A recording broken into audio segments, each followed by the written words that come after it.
estamos una vez más con ustedes en Cambio en el Debate. Esperamos que el programa de hoy sea de su interés.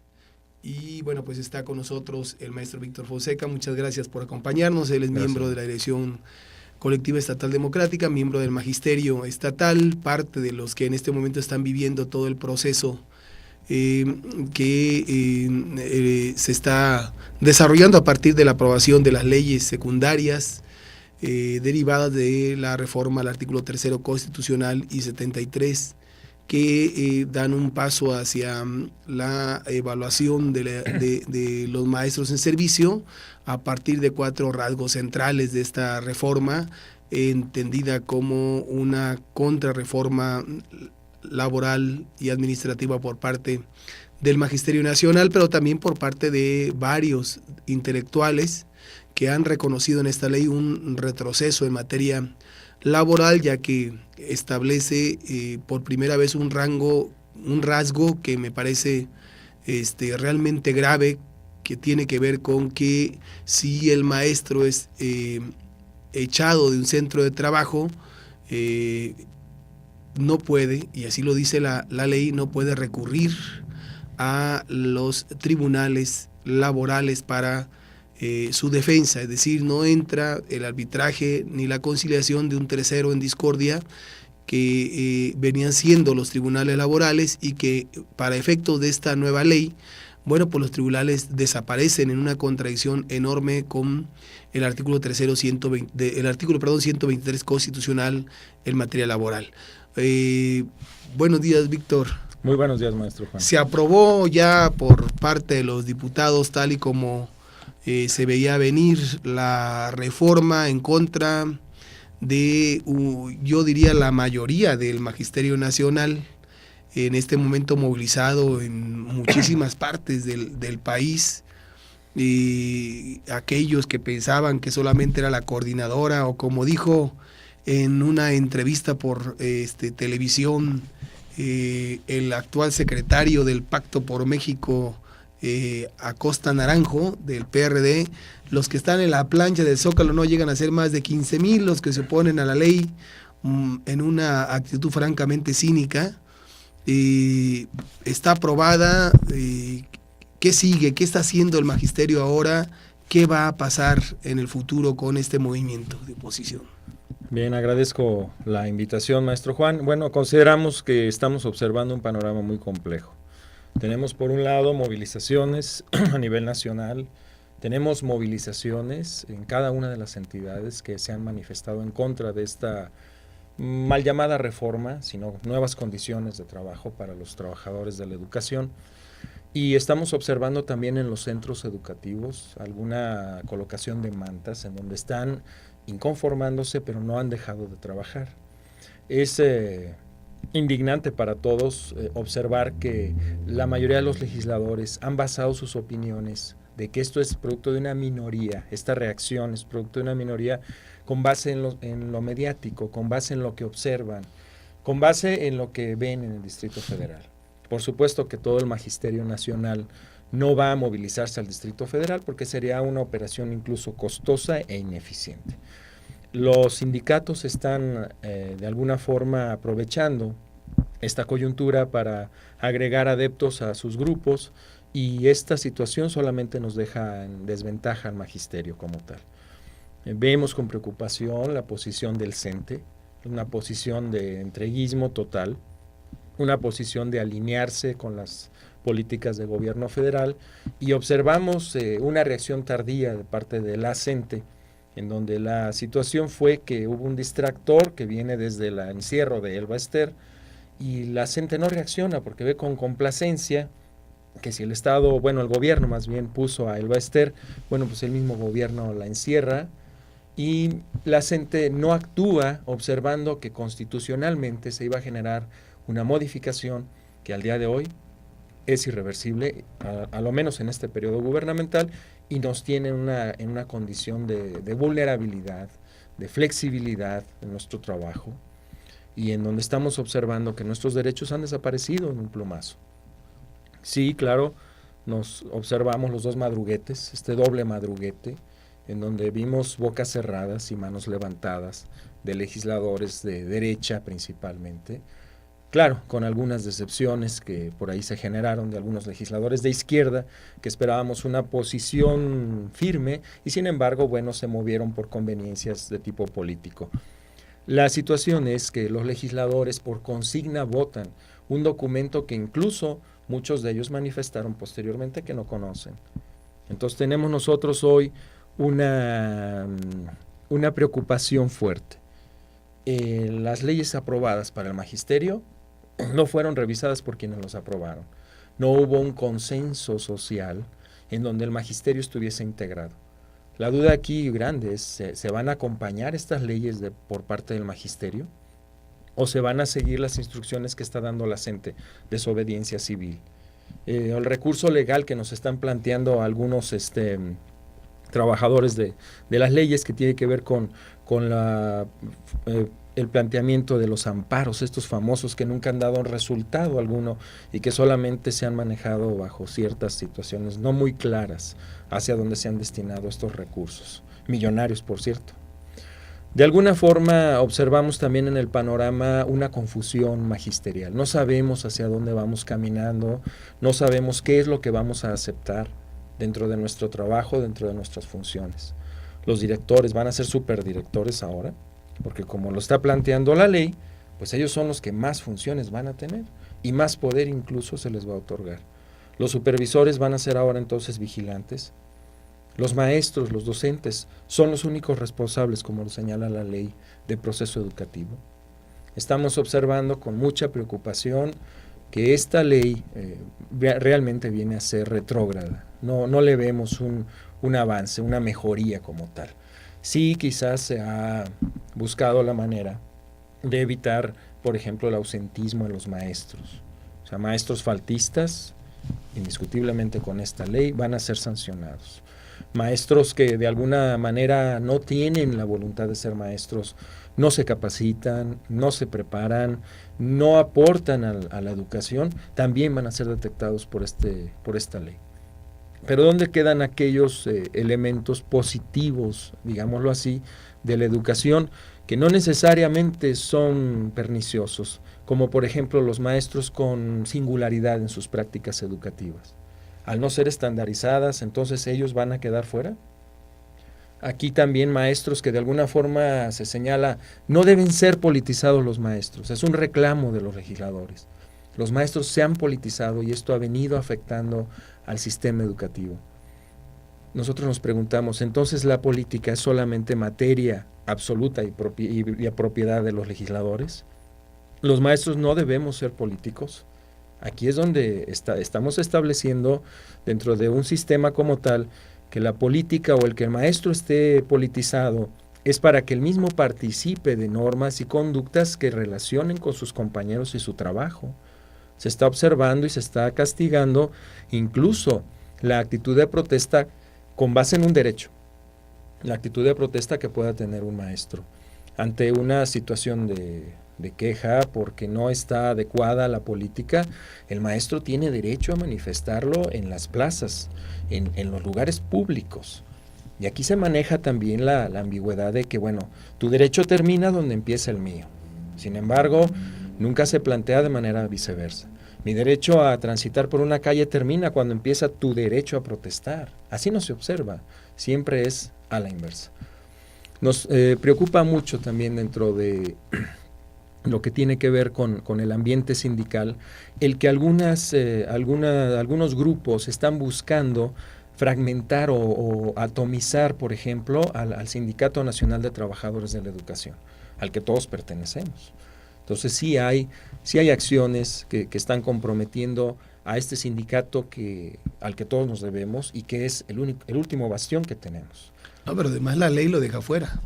Así es. Para la ley ahora el sindicato no existe. En las reglamentaciones que estamos viendo, al menos que me ha tocado revisar punto por punto, encontramos con que el sindicato desaparece y la relación laboral se establece entre el trabajador y el patrón de manera directa, con el patrón como el responsable jurisdiccional de las determinaciones finales sobre la situación de un trabajador, algo que me parece totalmente aberrante.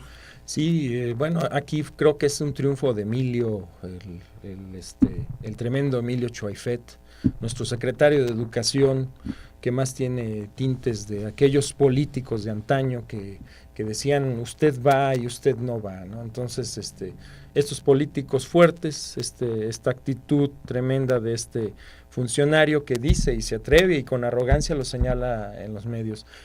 Yo planteé el artículo 78 de la Ley General del Servicio Profesional Docente y como tal fue aprobado precisamente por los legisladores.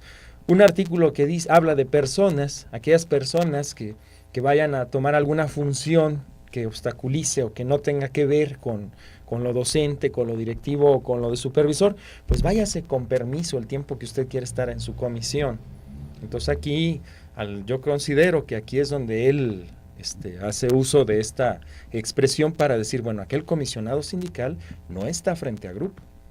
El comisionado sindical no es director tampoco, ¿cómo lo va a ser? No puede ser juez y parte, ni tampoco supervisor. Aunque se haya derivado de algunas de estas funciones, pues ahora el comisionado sindical va a tener que ser separado de su, digámoslo centro así, de trabajo, de la centro plantilla, de trabajo, etcétera, ¿verdad? Y entonces entrar en una especie de tratamiento especial con un permiso y digo, pues que le paguen las cuotas, ¿no? Así lo señala. Sin embargo, yo me pregunto, ¿quién va en su sano juicio a aceptar una situación así? Bueno, veremos qué va a pasar con el sindicato, porque eso es un asunto que naturalmente se deriva de de estas modificaciones a la ley que dejan en el limbo esta relación bilateral que existía o que había venido existiendo hasta hoy, en la idea equivocada de parte del gobierno, engañosa, no equivocada, engañosa, de hacernos creer que el sindicato tenía en sus manos la educación y que bueno, pues ahora el Estado la está recuperando. Lo cierto es que el sindicato nace al amparo del gobierno y durante prácticamente toda su vida ha sido un eslabón del gobierno que le ha servido para controlar al magisterio y también para imponer sus políticas. Esto ha hecho el sindicato. Entonces, esto de recuperar el servicio educativo de manos del monstruo que crearon, bueno, pues eso me parece totalmente aberrante, una falsedad. Pero en este caso, bueno, ya está aprobado, ya sabemos, está este asunto de cómo va a intervenir el sindicato en las cuestiones de defensa del trabajador. Si no está contemplado en la ley, yo comentaba, bueno, ¿y qué va a hacer el trabajador una vez que tenga una afectación a sus derechos laborales de parte de la autoridad, si la autoridad se convierte en juez y parte en esta ley y no puede recurrir a los tribunales? No, al menos en la ley esta del servicio profesional docente. Sin embargo, el artículo 123, por vía de la ley que nos rige, bueno, pues sí marca que puede ir el trabajador a acudir a los tribunales.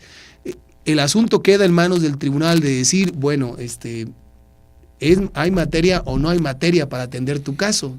Porque acá dice, o conforme esta ley dice que no, y conforme esta dice que sí, pero puede decirnos que efectivamente él no tiene vela en el asunto y no va a poder tratar este problema. Ese es un asunto central litoral. Segundo, bueno, pues siguen las manifestaciones. Se acaba de dar un encuentro nacional, creo que hay otro hoy, donde están participando no solamente la CENTE, sino todos los contingentes que se han venido incorporando a la lucha, que de acuerdo con la información que tenemos fueron 28 en la última reunión nacional. Se está planteando la famosa desobediencia civil. No sé si tengas tu información sobre en qué consiste esta desobediencia civil que está planteándose por vía de estos encuentros. La información que de alguna forma se nos ha hecho llegar o que hemos estado en el lugar y hemos tomado de mano propia, no es una información, digámoslo así, muy, muy clara.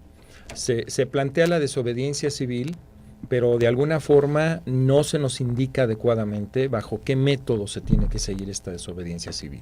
Una desobediencia civil que exponga a algún trabajador a una sanción en donde ya no haya, como bien lo ha señalado, porque ha reunido las condiciones para ser sujeto de sanción, en donde no haya ya manera de revertirla, estaríamos entonces exponiendo a la base trabajadora. Ningún grupo sindical debe exponer a la base trabajadora. Esa no es su función. Su función es de protección precisamente de lo que tiene que ver con nuestras condiciones de trabajo. De alguna forma hemos observado que la desobediencia civil solamente se nos llama a que cada quien la asuma como la resistencia personal a sujetarme a la medida. En el sentido siguiente, vamos a impedir primero participar en los censos, en este censo que va a haber magisterial, para conocer de alguna manera las condiciones que tiene el sistema educativo en cuanto a infraestructura, en cuanto a personal, situaciones que tienen que ver con los padres de familia, sí, de alguna forma. Entonces, nos plantea que digamos no, que cerremos la puerta a la encuesta, nos plantea que no aceptemos la aplicación del examen. Hasta ahí es donde, estas son las luces que se nos dejan ver, pero sin embargo, por otro lado, bueno, pues se están ya accediendo a las medidas que están planteando la misma reforma, como son estas reuniones que ahora se programaron y se anclaron durante el año, para que de alguna forma luego en otros siguientes 8 días se restituyan esos días perdidos, entre comillas, que no deberían de ser tomados así, son días invertidos por un personal que está efectivamente trabajando. Sin embargo, bueno, el grupo sindical de la CENTE o la CENTE como tal nos ha indicado, así entre líneas o abajo de las líneas, que simplemente digamos que no a todo lo nuevo que venga. Y considero que no es una acción muy responsable porque no define adecuadamente bajo qué líneas debemos de seguir, cuál es el método que debemos emplear, no se nos establece como tal. ¿Y qué crees que va a pasar ya en los hechos, esta indicación o este acuerdo sacado por la coordinadora o por el Encuentro Nacional en términos de la desobediencia civil, en el caso del INEGI y específicamente en Michoacán? Se sabe que el INEGI va a recoger esta información para establecer la famosa plataforma de gestión y información educativa. Bueno, pues la idea es detenerlos y que busquen la información por otra vía, porque los estados tienen información, nada más que la federación no les crea a los estados, entonces quieren asumirla por su propia iniciativa a partir del INEGI. ¿Crees que el magisterio estatal impida realmente el ingreso del INEGI, o que finalmente este acuerdo, este llamado a cerrar las puertas, sea desoído por los maestros? ¿Qué crees que ocurra?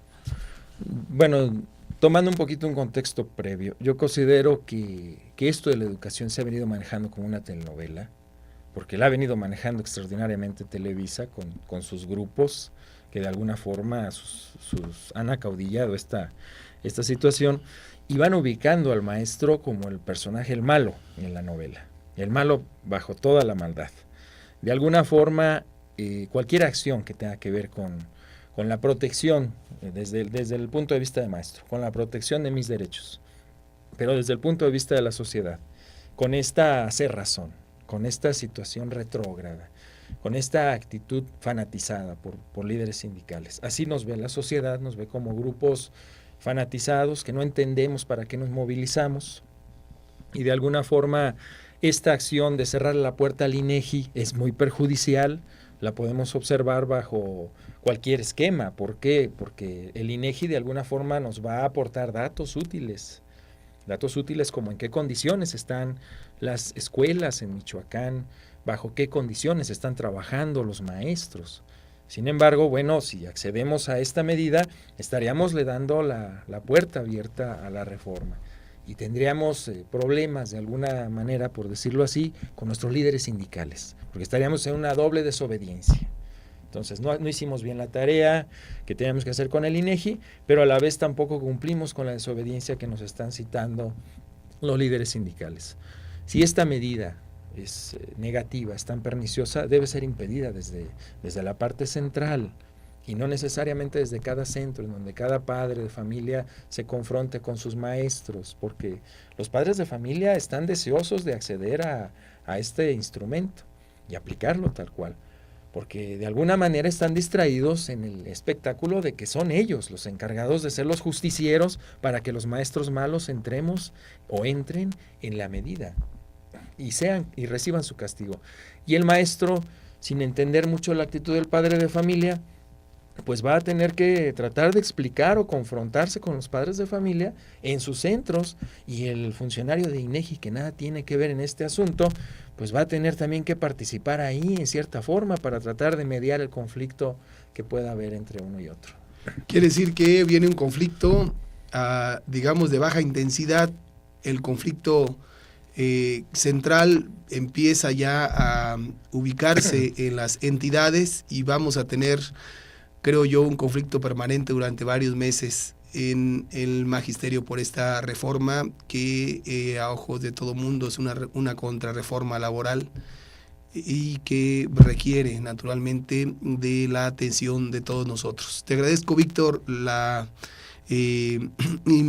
participación el día de hoy y esperamos que no sea la última. Agradecemos a todos la atención prestada a este programa Cambio en Debate y nos vemos en el siguiente número.